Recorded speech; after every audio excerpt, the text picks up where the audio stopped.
जी बिस्मिल्लाहिर्रहमानिर्रहीम। अभी हम रिज्यूम करते हैं जी। ये पहली स्लाइड पे 8 मुख्तलिफ लोगों की तस्वीरें हैं जो कि अमेरिका के सदर रहे हैं मुख्तलिफ औकात में। 18th सेंचुरी में भी हैं, 19th सेंचुरी में भी हैं, यानी 1872 से लेके प्रेसिडेंट ओबामा तक मुख्तलिफ लोग हैं। ये आठों की एक जो चीज़ कॉमन है, ये अमेरिका के सदर रहे हैं। इसके अलावा ये खातून है जो लाइबेरिया की प्रेसिडेंट थी, एलन जॉनसन नाम है। ये रूजवेल्ट हैं, 26 प्रेसिडेंट हैं अमेरिका के। एल गोर जो कि वाइस प्रेसिडेंट बने अमेरिका के। जॉन एफ कैनेडी जो प्रेसिडेंट बने अमेरिका में। जॉर्ज बुश जो कि बिजनेस स्कूल के प्रेसिडेंट बने। और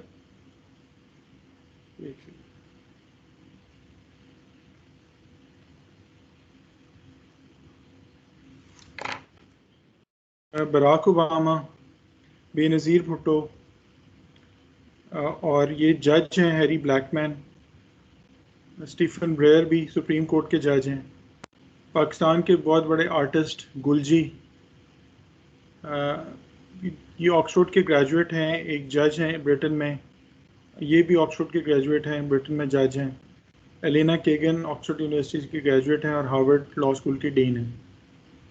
स्टीफन हॉकिंग जो है वो ऑक्सफोर्ड यूनिवर्सिटी के लॉरेट थे। ऑस्कर वाइल्ड, ये एक्टर हैं। ह्यू ग्रांट ऑक्सफोर्ड यूनिवर्सिटी से बेनज़ीर ने भी पढ़ा, बोरिस जॉनसन ने भी पढ़ा। येल से प्रेसिडेंट बुश ने पढ़ा, Hillary Clinton, bill Clinton. Harvard university के 78 नोबेल लॉरेट्स हैं। 132 प्राइज विनर्स हैं और 17 रॉयल्स और नोबल्स, 170 बिजनेस लीडर्स, 57 जजेस और 26 हेड ऑफ स्टेट्स मुख्तलिफ ममालिक के, और 29 हेड ऑफ गवर्नमेंट। इसी तरह से ऑक्सफोर्ड यूनिवर्सिटी के 47 नोबल ग्रेजुएट्स, 25 प्रिंस और प्रिंसेसेस, 49 बहुत बड़े बिजनेस के लोग, 12 lord chancellors, chief justice 10, supreme court के जस्टिस 9, फिर मज़ीद जो लॉ लॉर्ड्स हैं 22। अब येल यूनिवर्सिटी से भी 5 अमेरिका के सदर मुंतखब हुए, 27 ब्रिटेन के प्राइम मिनिस्टर ऑक्सफोर्ड यूनिवर्सिटी से आए। येल यूनिवर्सिटी से 50 लोगों को नोबेल प्राइज़ मिला, 120 ओलंपिक के मेडल मिले। इस सब में कॉमन क्या चीज़ है, यानी अब हम पहले सवाल की तरफ आते हैं जो आज हमारी टॉपिक है कि इन तमाम यूनिवर्सिटी से क्यों ऐसा होता है कि 10 यूनिवर्सिटी से ज़्यादातर ऐसे लोग प्रोड्यूस होते हैं। ये एक अहम सवाल है और उस सवाल को हम क्यों तलाश करें उसके ऊपर भी बात करते हैं। कि सबसे पहले तो ये सिलेक्शन पे बहुत फोकस करते हैं कि यानी सिलेक्ट जब करते हैं तो बहुत ही रिगरस स्टैंडर्ड्स रखते हैं, लेकिन उसके बाद जो ट्रेनिंग देते हैं 2 साल 3 साल या 5 साल में, जो एक्सपोजर होता है, जो मटेरियल इनको पढ़ाया जाता है और जो करंट अफेयर्स की नॉलेज इनको दी जाती है, वो इनको थिंकर्स बना देता है। गौर व फिक्र करने की, क्रिटिकल थिंकिंग की practice, real life practice, real life scenarios पे काम करना, ये तमाम इनको ट्रेनिंग दी जाती है। अब आज के सेशन का ऑब्जेक्टिव ये है, आज हमने ऑब्जेक्टिव बाद में बयान किए। नॉर्मली ऑब्जेक्टिव शुरू में बयान करते हैं, उसके बाद शुरू करते हैं लेक्चर, लेकिन आज हमने पिक्चर से शुरू किया और ये देखा कि क्यों ऐसा होता है कि 4-5 यूनिवर्सिटीज़ हैं दुनिया की जिससे सारे लीडर्स प्रोड्यूस होते हैं, और क्या क्या वजह है इसकी कि इतने ज़्यादा नोबेल प्राइजेस मिलते हैं। तो आज के सेशन के ऑब्जेक्टिव्स हैं कि आज हम कुछ सवालों को एक्सप्लोर करेंगे। सबसे पहले ये कि क्यों इन सारी यूनिवर्सिटी से, जैसे ऑक्सफोर्ड है, कैम्ब्रिज है, हार्वर्ड है, MIT, Yale, Princeton, Columbia, Cornell वगैरह, इनसे ही क्यों ज़्यादातर लीडर्स बनते हैं। और फिर हम दूसरा एक सवाल को एक्सप्लोर करेंगे कि आप में से अगर कोई बाहर जाके पढ़ना चाहे तो क्या क्या ऑप्शंस हैं, क्या एलिजिबिलिटी क्राइटेरिया है, अप्लाई किस तरह से करना है, जीआरई टॉफल कैसे, वो किस तरह से पास करना है, और क्या कुछ ऐसा हो सकता है कि एप्लीकेशन इम्प्रूव हो जाए, सिलेक्शन के चांसेस बढ़ जाएं। तो आज हमारे इस सेशन का ऑब्जेक्टिव ये है, अगले कोई 40 मिनट में हम इसी सवालों के जवाब ढूंढने की कोशिश करेंगे कि क्या ये मुमकिन है कि ये वाली स्किल सिखाई जा सकें और एप्लीकेशन को इम्प्रूव किया जा सके। सबसे पहला सवाल कि क्या ये मुमकिन है कि दूसरों को ट्रेनिंग दी जा सके। तो उसमें चंद इम्पॉर्टेंट चीज़ें हैं। सबसे इम्पॉर्टेंट चीज़ ये कि आपकी अपनी डिटर्मिनेशन है, आपकी अपना जो कुव्वत इरादी जिसे कहते हैं वो है। उसके बाद फोकस्ड हार्ड वर्क ज़रूरी, यानी सिर्फ हार्ड वर्क से बात नहीं बनेगी। हार्ड वर्क तो बहुत से लोग करते हैं, लेकिन फोकस्ड हार्ड वर्क यानी किस डायरेक्शन में जाना है वो उसकी ज़रूरत होगी, क्योंकि सिर्फ hard work without a sense of direction would not lead anywhere. फिर उसके बाद कोई ना कोई फीडबैक का मैकेनिज्म, यानी अगर फोकस्ड हार्ड वर्क भी कर रहे हैं तो रेगुलरली कहीं से फीडबैक मिले कि either you are going in the right path और नॉट। और फिर अच्छी रीडिंग भी करनी होगी। अच्छा एनालिसिस तभी हो सकेगा जब अच्छी रीडिंग होगी, और फिर उसके बाद अच्छा एनालिसिस होगा तो अच्छी कम्युनिकेशन होगी।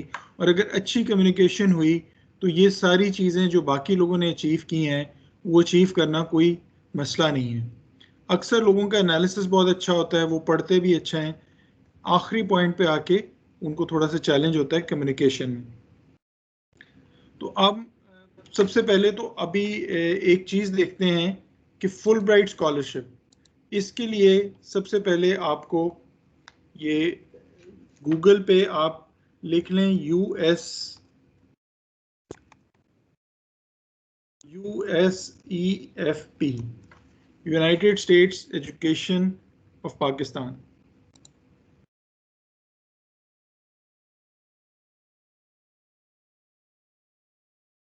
और इसमें एक स्कॉलरशिप है फुल ब्राइट स्कॉलरशिप। तो आपको ये भी पता होना चाहिए कि फुल ब्राइट स्कॉलरशिप है क्या। बेसिकली सेनेटर, एक सेनेटर थे अमेरिका में, जितने भी बिल्स आते हैं वो आते हैं किसी सेनेटर के नाम से।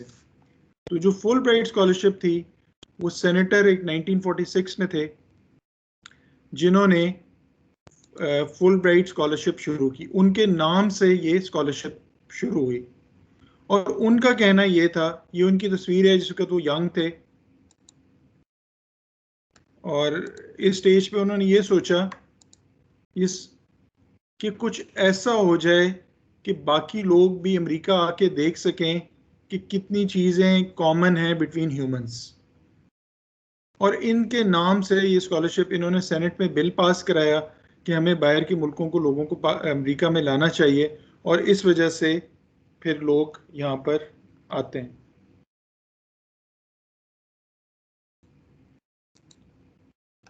तो अब इनके नाम से स्कॉलरशिप शुरू हुई। अब इसका तरीक़ाकार क्या है। अब USEFP पे जाएंगे।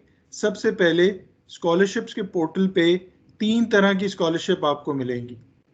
एक मिलेगी अंडर ग्रेड, मैं आपको तीनों के बारे में बताऊंगा। अंडर ग्रेड जिसको कहते हैं वो उसका नाम है ग्लोबल अंडर ग्रेड प्रोग्राम।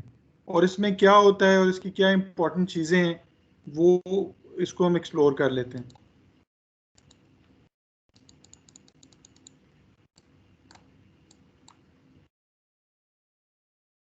इस स्कॉलरशिप में होता ये है कि पाकिस्तान से पाकिस्तानी शहरी होना चाहिए, 25 साल से एज कम होनी चाहिए, और करंटली किसी यूनिवर्सिटी में अगर आप पढ़ रहे हैं, अगर आप BS कर रहे हैं या मास्टर्स कर रहे हैं, लेकिन अभी यूनिवर्सिटी में आपका 1 साल रहता है और आप अपने तालीमी साल के 14th या 15th ईयर में हैं, यानी अगर आप 4 साल का BS कर रहे हैं तो अगर आप मैट्रिक तक 10 साल हो गए, FEC तक 12 साल हो गए, और 2 साल अगर आप यूनिवर्सिटी में भी रहे हैं, आपका 14th या 15th ईयर है और आप अभी पढ़ रहे हैं किसी यूनिवर्सिटी में, तो तब आप अप्लाई कर सकते हैं। उम्र 25 साल से कम होनी चाहिए।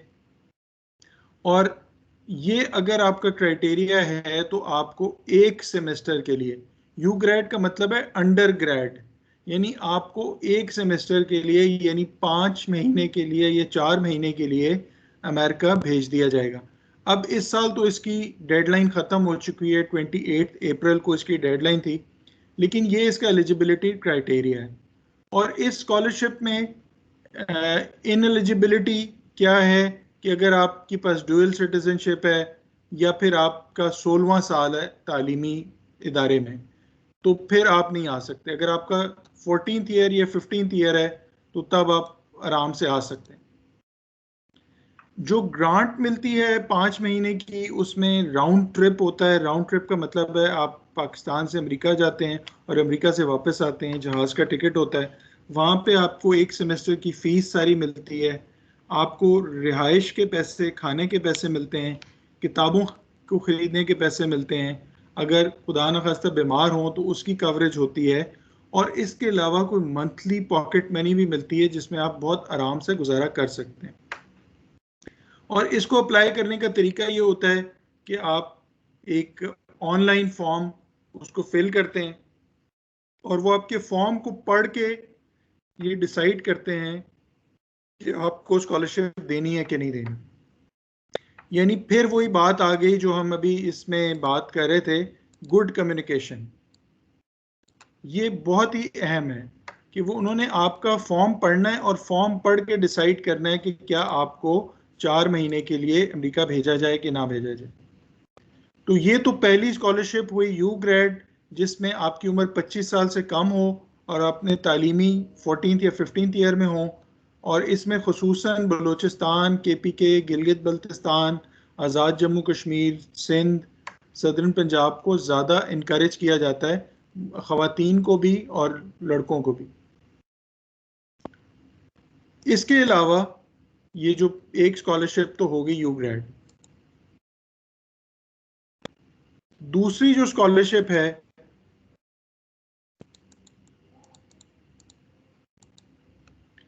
वो ये है कि आप अगर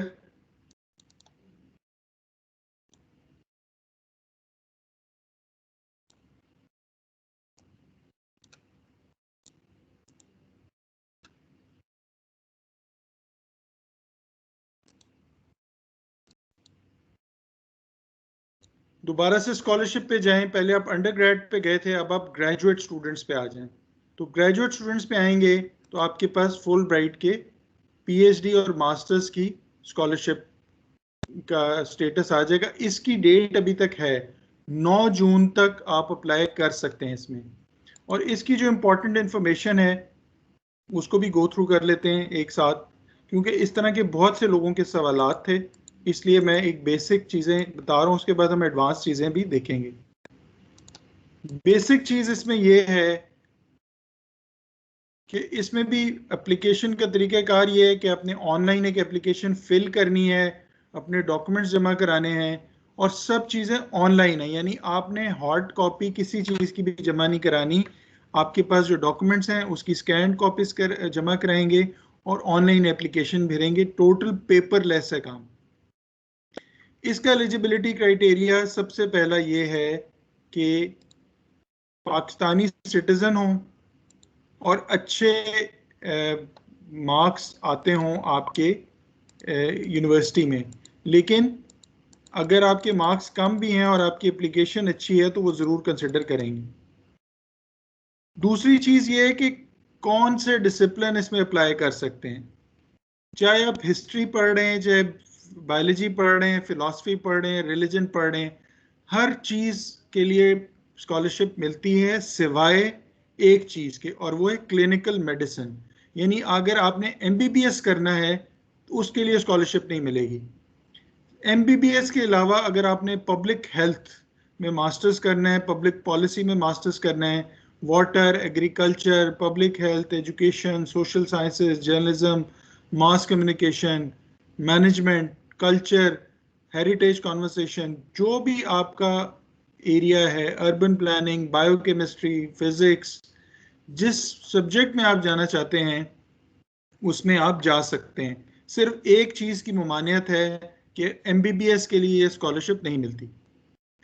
और इस स्कॉलरशिप के लिए एक और रिक्वायरमेंट क्या है कि आपके 16 साल तालीम के पूरे हो चुके हों अगर आपने मास्टर्स के लिए अप्लाई करना है। यानी अगर आपने 2 साल का मास्टर्स किया और 2 साल का बीएस किया तो तब भी आपके 16 साल होते हैं। अगर एफएससी के बाद आप बीएस करने लग गए और 4 साल में आपने बीएस कर लिया तब भी आपके 16 साल मुकम्मल हो गए। तो 16 साल अगर मुकम्मल हो गए तो आप इसके लिए एलिजिबल हैं और आप अप्लाई कर सकते हैं। लेकिन अगर आपने पीएचडी के लिए अगर अप्लाई करना है तो पाकिस्तान में 18 साल आपने पढ़ना है, यानी आपने यहाँ पे एमफिल किया हुआ हो। पाकिस्तान में 18 साल अगर आपने तालीम हासिल की है तो आप अमेरिका में पीएचडी के लिए अप्लाई कर सकते हैं। इसके अलावा GRE एक टेस्ट है, उसके बारे में मैं बताता हूँ। वो आपको वो एग्ज़ाम देना है और फिर उसके बाद जो भी एप्लीकेंट्स हैं वो अगर वो सिलेक्ट हो गए तो तब उनको कहा जाएगा कि टॉफल यानी इंग्लिश लैंग्वेज का टेस्ट भी पास करें। लेकिन ये हर किसी को नहीं कहेंगे जो सिलेक्ट हो गए, यानी जो इस प्रोसेस में सिलेक्ट हो गए। और इसकी डेडलाइन है जून 9, 2021। हर साल इसकी डेडलाइन तकरीबन यही होती है। आप इस साल अप्लाई करना चाहें तो 9 जून से पहले कर सकते हैं और अगले साल अगर अप्लाई करना चाहें तब भी यही डेडलाइन होगी। और अगले साल अगर आपने यू ग्रेड के लिए अप्लाई करना है, अंडर ग्रेजुएट के लिए, तो वो अप्रैल के करीब उसकी डेडलाइन होगी। तो इसके अलावा तीसरी जो स्कॉलरशिप है वो ये है कि आप दोबारा से स्कॉलरशिप पे जाएं और स्कॉलरशिप में अब आप मिड कैरियर प्रोफेशनल्स पे आ जाएं। मिड कैरियर प्रोफेशनल्स इसलिए क्योंकि ग्रुप में कुछ ऐसे लोग भी हैं जो कि टीचिंग कर रहे हैं, कहीं पे पढ़ा रहे हैं और कहीं पे जॉब कर रहे हैं। ये अभी तक ओपन नहीं हुई, लेकिन ये उन लोगों के लिए होती है जिनका कम से कम 7 साल का तजर्बा है, एटलीस्ट 7 साल का तजर्बा उनका है, वो इसके लिए एलिजिबल होते हैं। पाकिस्तानी सिटीजन हो और 16 साल की तालीम भी हासिल की हुई हो और एटलीस्ट 5 to 7 ईयर्स इन्होंने काम किया हुआ हो, प्रैक्टिकल काम किया हुआ हो, तो फिर उनको 1 साल के लिए भेजा जाता है और इसको कहते हैं हमफ्री स्कॉलर फेलोशिप। 2021 के लिए थी, इसी तरह 2022 के लिए आएगी। ये अभी अनाउंस होगी थोड़े अरसे में। इसके अलावा जो बाकी स्कॉलरशिप्स हैं वो थोड़े टाइम के लिए हैं, जैसे FLTA जर्नलिज्म के लिए जाते हैं। अगर आप में से कोई सहाफ़ी है तो उसके लिए अलहदा स्कॉलरशिप है। कुछ ऐसे पब्लिक सेक्टर के टीचर हैं जो कि फ़ॉरेन लैंग्वेज पढ़ाते हैं और लैंग्वेजेस पढ़ाते हैं, तो फ़ॉरेन लैंग्वेज टीचिंग असिस्टेंट के लिए वो जा सकते हैं। और ये भी नॉन डिग्री प्रोग्राम है, यानी इसकी कोई डिग्री नहीं मिलेगी, लेकिन वो 9 महीने या 10 महीने के लिए तकरीबन 1 साल के लिए जा सकते हैं। पाकिस्तानी पासपोर्ट होना चाहिए और पाकिस्तान में 16 साल तालीम हासिल की हो और इसके अलावा लैंग्वेज पढ़ाते हों कहीं पे, यानी लैंग्वेज के टीचर हों पाकिस्तान में, और पहले अगर उनका टीचिंग एक्सपीरियंस है तो प्रेफरेंस होगी। इसमें भी ऑनलाइन एप्लीकेशन है। तो ये तमाम चीज़ें आपको कहाँ से मिलेंगी? स्कॉलरशिप्स पे जाके। अब नेक्स्ट स्टेज ये है कि आपने अप्लाई कैसे करना है। तो अप्लाई कैसे करने के लिए आपको इसी वेबसाइट पे, अगर आप जैसे फुल ग्रेजुएट स्कॉलरशिप पे गए और इस वक्त ओपन क्योंकि फुल ब्राइट मास्टर्स की है, तो आप इस पे जब क्लिक करेंगे तो यहीं पे एक इम्पॉर्टेंट चीज़ आ जाएगी, स्टार्ट एप्लीकेशन। और अगर आप स्टार्ट एप्लीकेशन करेंगे तो फिर ये आपको ये बता देंगे कि जो HEC के, अभी इस दफ़ा ये हुआ है कि HEC की अप्रूव्ड यूनिवर्सिटी से अगर आप पढ़ रहे हैं तो आपकी GRE के जो पैसे हैं, जो आपने खुद GRE के पैसे भरने हैं, तो वो आपको वापस भी कर दिए जाएंगे अगर आपने अच्छे मार्क्स उसमें ले लिए। अच्छा, अब जिस वक्त आप इसको स्टार्ट करेंगे तो फिर वंस आपने इसको देखा, कंटिन्यू करेंगे, कंटिन्यू करके आपके पास एप्लीकेशन को आ जाएगी और इसमें फिर आप तमाम इसमें इंपॉर्टेंट चीज़ें यहाँ पे मेंशन हैं और इनको पढ़ने के बाद आप ये फ्रीक्वेंटली आस्क्ड क्वेश्चंस हैं वो होते हैं। For the sake of clarity मैं एक दफ़ा थोड़ा सा एक्सप्लेन इसको कर दूं कि ये तो फुल ब्राइट के बारे में हमने बता दिया। तो तकरीबन 150 स्कॉलरशिप्स हैं जो मिलेंगी पाकिस्तानी लोगों को। दुनिया में सबसे ज़्यादा फुल ब्राइट स्कॉलरशिप पाकिस्तान को मिलती हैं। इसके अलावा वो एप्लीकेंट्स जो होंगे उनकी बैचलर डिग्री अगर है 16 साल की, वो भी अप्लाई कर सकते हैं। अगर पीएचडी करना चाहते हैं तो कम से कम पाकिस्तान में एमफिल किया हुआ हो और एकेडमिक डिसिप्लिन सारे हैं।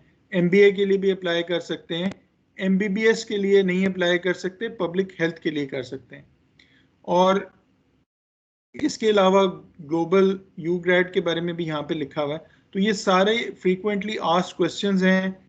इसके बाद यहाँ पे नीचे स्टार्ट एप्लीकेशन है।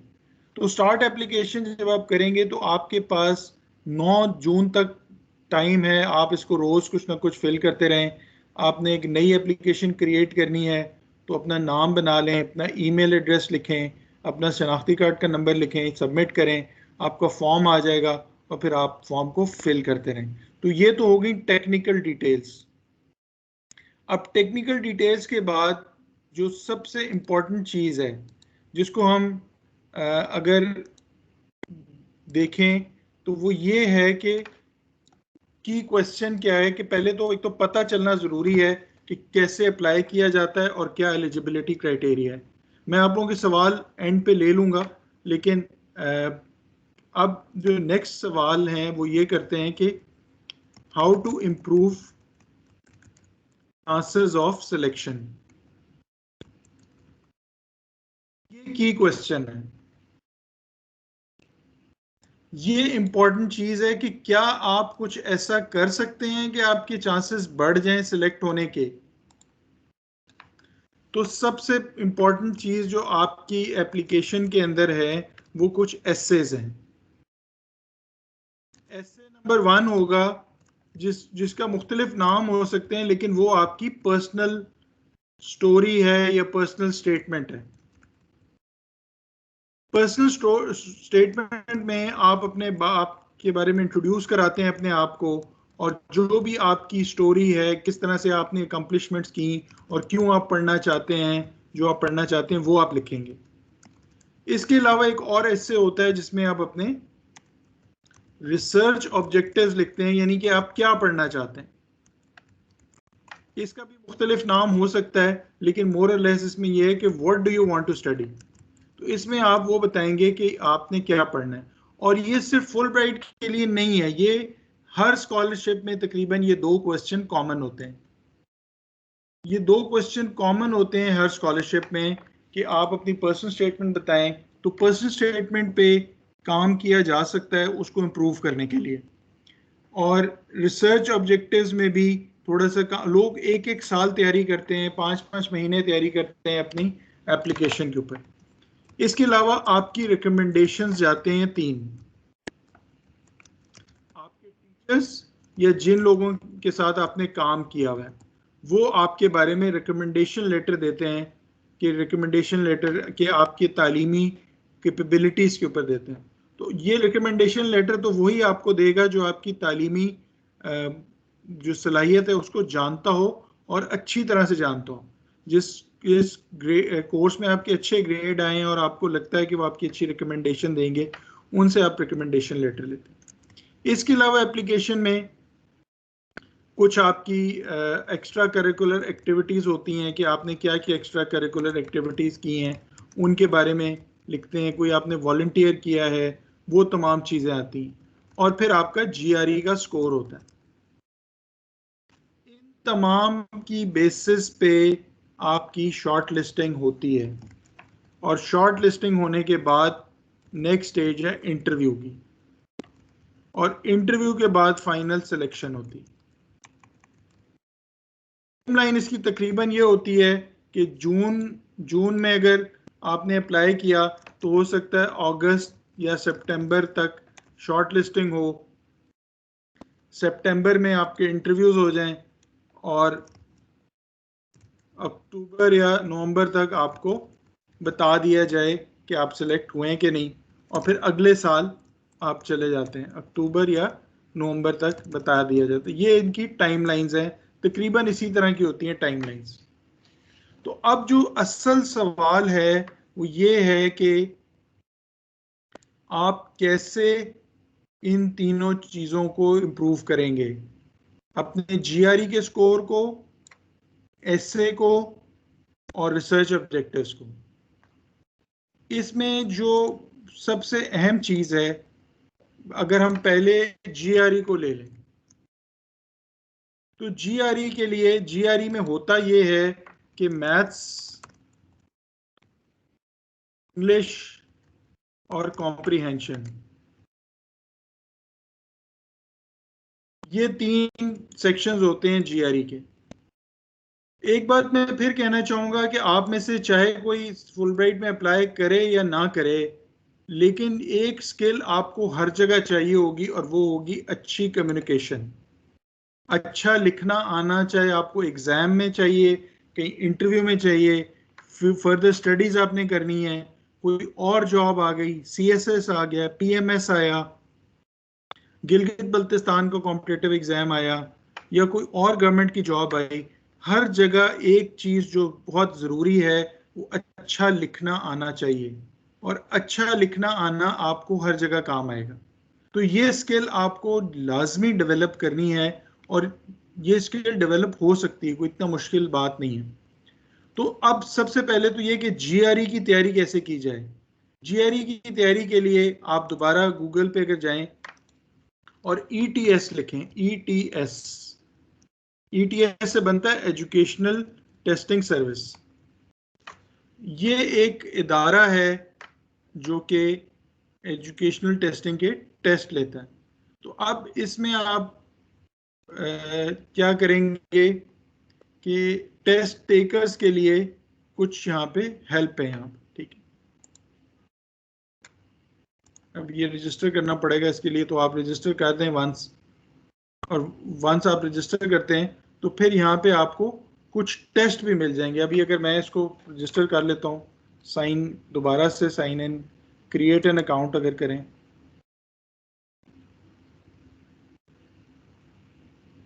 तो ये एक फॉर्म आ जाएगा जिसको आप फिल करेंगे, और जैसे ही आप फॉर्म को फिल करेंगे तो आपको आपको GRE के कुछ सैंपल टेस्ट मिल जाएंगे फ्री। तो उन टेस्ट को जब आप देंगे तो आपको पता चलेगा कि आप कितने पानी में हैं, आपका लेवल क्या है, और ये टेस्ट फ्री होंगे। तो जैसे आप ये क्रिएट कर लें अकाउंट ETS में, उसके बाद आपको ETS फ्री टेस्ट,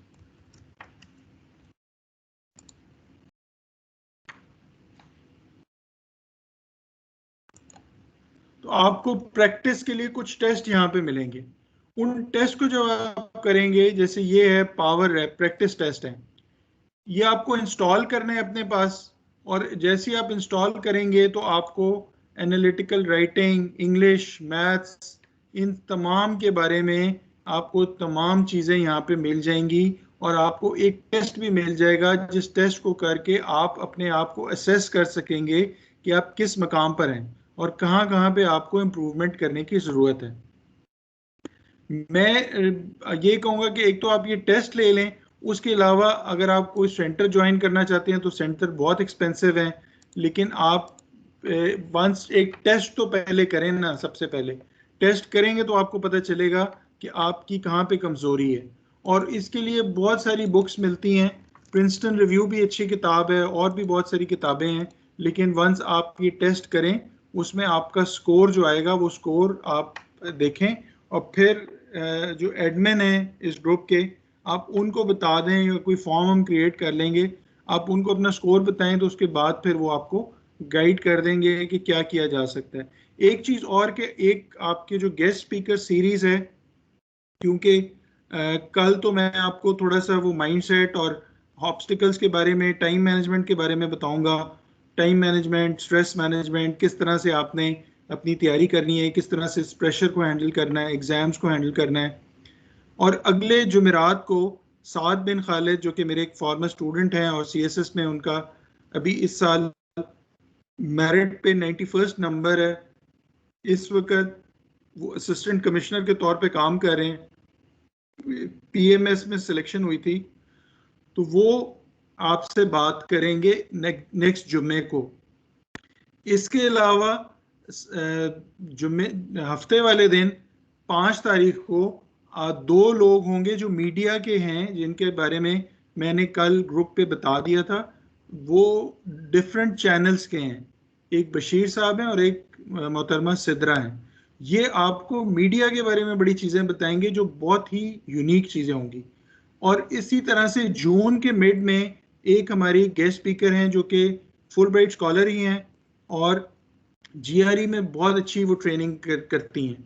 तो वो आपको टॉफल और जीआरई के बारे में बहुत अच्छी चीज़ें बता सकेंगी और आपकी इम्प्रूव हो जाएगा। लेकिन फ़ायदा उसी को होगा जो एक दफ़ा इस टेस्ट को करेगा, तो पता चलेगा उसका कि उसका क्या मेयार है और क्या लेवल है। तो ये तो बात हो गई जीआरई के टेस्ट की। अब अगली जो चीज़ है वो एसेज हैं। एसेस के अंदर भी आपको सबसे पहले एक अपनी पर्सनल स्टोरी लिखनी है। पर्सनल स्टोरी लिखने में क्या आप करेंगे, आप कैसे पर्सनल स्टोरी लिखेंगे? एक सबसे पहले जो प्रिंसिपल्स हैं, वो बेसिक प्रिंसिपल्स ये हैं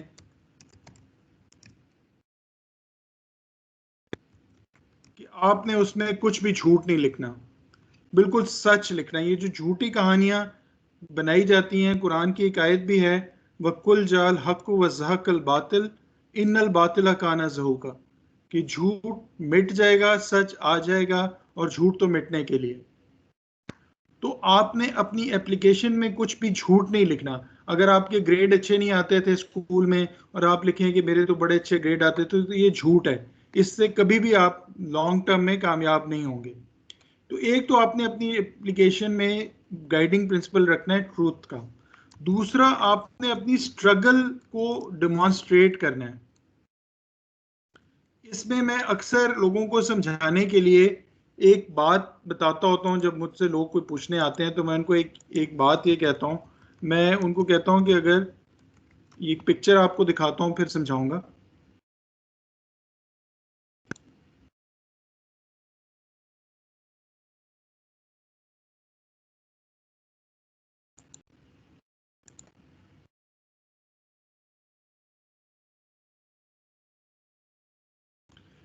कि अगर आप एक मैदान में बैठे हुए और चार घोड़े भाग रहे हों और आपसे पूछा जाए कि आप किस घोड़े पे बैट करेंगे या आपका क्या अंदाजा है कौन सा घोड़ा जीतेगा, तो आप क्या करेंगे? या तो आप उस घोड़े की फिजिक को देखेंगे या आप उन चार घोड़े सवारों को देखेंगे और फिर फैसला करेंगे कि जो आपको लग रहा है कि ये घोड़ा जीत सकता है, आप उसको पिन पॉइंट करेंगे कि मुझे लगता है कि फर्स्ट नंबर वाला जीतेगा या सेकंड नंबर वाला जीतेगा।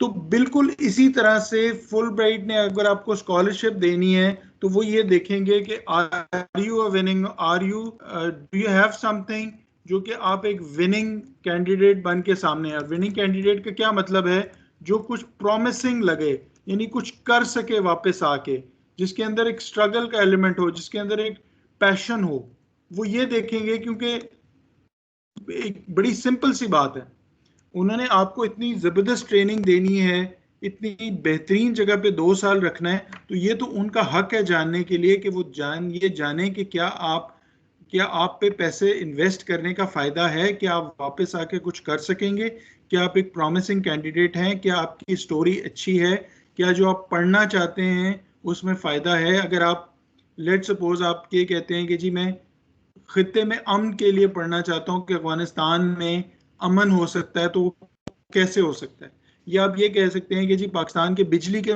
मसाइल को हल करने के लिए मैं जाना चाहता हूँ, पढ़ना चाहता हूँ। या आप ये कह सकते हैं कि पाकिस्तान के हेल्थ सेक्टर के मसाइल हैं, पाकिस्तान में सेक्टेरियन टेंशन है। या आप क्या समझते हैं कि बायोकेमिस्ट्री में कुछ नई इजादात हो सकती हैं कोविड के लिए। कोई भी आपका आइडिया है तो वो कितना कितना आपने उस पर सोचा है, कितनी रिसर्च की है, आपका आइडिया स्ट्रांग है या नहीं, आपकी स्टोरी स्ट्रांग है या नहीं, जो आपकी स्टोरी से स्ट्रगल नजर आ रही है कि नहीं नजर आ रही। तो ये जब इन प्रिंसिपल्स को बैठ के जब आप लिखेंगे तो फिर आपकी पर्सनल स्टोरी के अंदर एक थोड़ी सी जान आएगी। और ये ऐसे है क्योंकि देखें बात इसमें ये है कि उन्होंने आपका इंटरव्यू नहीं करना, आपकी एप्लीकेशन को पढ़ के फैसला करना है। तो इसलिए जो आपके एसेज हैं वो बहुत अच्छे होने चाहिए। और झूठ तो फौरन पकड़ा जाता है, तो झूठ पे ना रखें, लेकिन इस पे गौर करें। मैं इसको ये अक्सर कहता हूं कि आप you take time to prepare. ये जो एसेज हैं इनको प्रिपेयर करें, फिर उनको चेक करवाएं, गेट इट चेक्ड। और वो कोई ज़रूर आपको कोई ना कोई मिल जाएगा, जो कोई टीचर आपको जो आपको एक क्विक फीडबैक दे सके कि ये चीज़ इसमें ठीक नहीं है, इस चीज़ को ऐसे ठीक करो, इस चीज़ को ऐसे ठीक करो। वंस आप वो लिखेंगे, ये ऐसे कब लिखना आएगा, जब आप एक दफ़ा लिखेंगे। And once you start writing, तो वो फिर आपको न सिर्फ जीआरई के अंदर हेल्प करेगा बल्कि बाकी जगहों पे भी हेल्प करेगा, और आप इसको अच्छी तरह से कर सकेंगे। अब जो एक और स्कॉलरशिप है जिसको कहते हैं शेवनिंग भी कहते हैं, अचीवनिंग भी कहते हैं, दो अलग अलग प्रोनाउंसिएशन है। ये यूके के लिए स्कॉलरशिप मिलती है और ये अभी थोड़े अरसे में आ जाएगी, सितंबर अक्टूबर में आती। तो इस स्कॉलरशिप में एटलीस्ट 2 साल का तजर्बा होगा और इसमें फेलोशिप्स होती हैं, इसमें ब्रिटेन में जाते हैं। और ये एलिजिबिलिटी क्राइटेरिया क्या है इसका एलिजिबिलिटी क्राइटेरिया ये है कि आप जो है वो एटलीस्ट 2 साल का 3 साल का आपका एक्सपीरियंस हो। एलिजिबिलिटी अगर आप देखें तो वो उसमें पाकिस्तान के लिए भी काफ़ी स्कॉलरशिप्स आती। तो पहले वो देखते हैं कि जी क्या अगर आप पाकिस्तान के हैं तो पाकिस्तान के सिटीजन हैं कि नहीं। फिर कैसे पता चलेगा कि आपके अंदर पोटेंशियल है। देखिए हर जगह यही देखना चाह रहे हैं, पोटेंशियल। इसकी एक मिसाल सामने ये रखें कि अगर आपके पास कोई उधार मांगने आ जाए और एक बंदा आपसे 20,000 उधार मांगे और आपको पता हो कि इसकी इतनी इस्तात ही नहीं है कि ये पैसे वापस करेगा, तो आप उसको शायद पैसे ना दें, या अगर पैसे दें तो जहन में ये रख लेंगे कि इससे पैसे वापस नहीं आ सकते क्योंकि उसकी इस्तात ही नहीं है। लेकिन अगर कोई ऐसा बंदा आपसे 20,000 मांगे जिसकी रोज की इनकम ही 5-6 हज़ार है, तो आपको पता है कि वो 1 महीने में पैसे वापस कर देगा। तो वो बेसिकली पोटेंशियल को देखना चाहते हैं कि क्या आपका पोटेंशियल है लीडरशिप का, इन्फ्लुएंस का। फिर आपकी जो है attributes, personal attributes, intellectual attributes हैं कि नहीं। फिर आपको अपने वापस मुल्क में आना पड़ेगा, फिर एटलीस्ट आपकी पोस्ट ग्रेजुएट लेवल पे क्वालिफिकेशन हो, आप बरतानी शहरी ना हो और बरतानिया के किसी ऑफिस में काम ना करते हो, तो फिर आपको ये स्कॉलरशिप मिल सकती है। ये भी बहुत अच्छी स्कॉलरशिप है। इसमें आप मुख्तलिफ जगहों पे जा सकते हैं, इंग्लैंड में जा सकते हैं। अगर आप पाकिस्तान को इसमें सर्च करेंगे तो पाकिस्तान के लिए ये स्कॉलरशिप 2021 की भी आ जाएगी और अगले साल की भी आ जाएगी। तो ये वो सारे लोग हैं जिनको पाकिस्तान से स्कॉलरशिप मिली, ये उनकी पिक्चर है। और अभी तो एप्लीकेशन बंद है लेकिन ये थोड़ी देर बाद खुल जाएंगी। लिहाजा आपको अपने आप को तैयार करना है इन सक्सेसफुल लोगों में आने के लिए। आपकी एप्लीकेशन ऐसी होनी चाहिए। बेसिकली आपको फिर घूम फिर के जो बात आएगी ना सारी, वो एक बहुत बड़ा चंक बात का वो ये है कि are you able to communicate, are you able to write. और ये जो पूरी सीरीज है, लेक्चर सीरीज, इसमें एक कोशिश ये भी की जाएगी कि किसी तरह से आपकी राइटिंग को इम्प्रूव करने की कोशिश की जाए। एक दिन में राइटिंग इम्प्रूव नहीं होगी, लेकिन एक एक महीने में, 2 महीने में, 3 महीने में ज़रूर हो जाएगी। तो ये जो लेक्चर सीरीज है, इसका एक मकसद ये है कि आपको एक लेक्चर प्रिपेयर किया जाए और फिर लेक्चर के बाद आपको राइटिंग की थोड़ी सी प्रैक्टिस कराई जाए। आपको कोई मटेरियल दिया जाए, उस मटेरियल को आप देखें और फिर उस मटेरियल को देखने के बाद फिर आप उसको रिव्यू करें और फिर लिखें और फिर आपको थोड़ी सी गाइडेंस दी जाए राइटिंग के बारे में। और फिर विद इन योर ग्रुप कुछ लोग हों जो आपको असिस्ट कर सकें, आपको फीडबैक दे सकें। मेरे लिए थोड़ा सा मुश्किल है कि मैं आप सबको इंडिविजुअल फीडबैक दे दूं। मुझे व्हाट्सएप पे भी बहुत सारे वो मैसेजेस आते हैं, लेकिन मैं माजर चाहता हूं, मैं नहीं जवाब दे सकता। मैं अगर चाहूं भी तो नहीं जवाब दे सकता क्योंकि मैसेजेस ज़्यादा होते हैं। मैं कोशिश भी करूं तो भी ये मुमकिन नहीं है।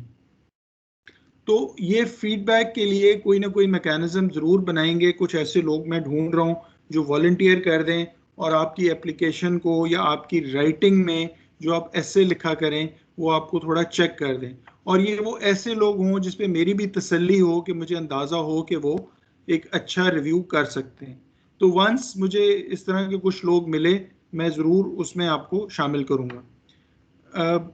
इस बात को आज इधर ख़त्म करते हैं, लेकिन मैं आपको एक दफ़ा जो नेक्स्ट लेक्चर सीरीज है उसके बारे में तो आपको बता चुका हूं, लेकिन फिर यहाँ पे एक दफा बता देता हूँ।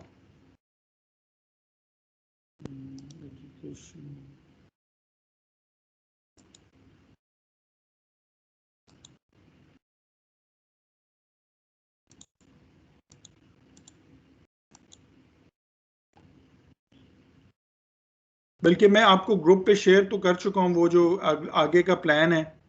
तो अगर आप उसी प्लान पे भी स्टिक करें तो ग्रेजुअली आपकी राइटिंग इंप्रूव हो जाएगी। अच्छा, कुछ सवालों के जो मैं आंसर दे दूं बिफोर के, जो मुझे पहले से लोगों ने कुछ सवाल भेजे थे। वो जो क्वेश्चन थे, एक क्वेश्चन ये था उसमें कि जी कुछ लोगों ने कहा कि जी हमारे मिड्स हो रहे हैं तो अब आप अभी क्लासेस ले रहे हैं। तो उनको मैं सिर्फ एक छोटी सी चीज़ बताना चाहता हूँ कि जो ये ग्रुप है इसमें तकरीबन जो टोटल लोग हैं वो मैं आपको एक दफ़ा क्विकली बता देता हूँ।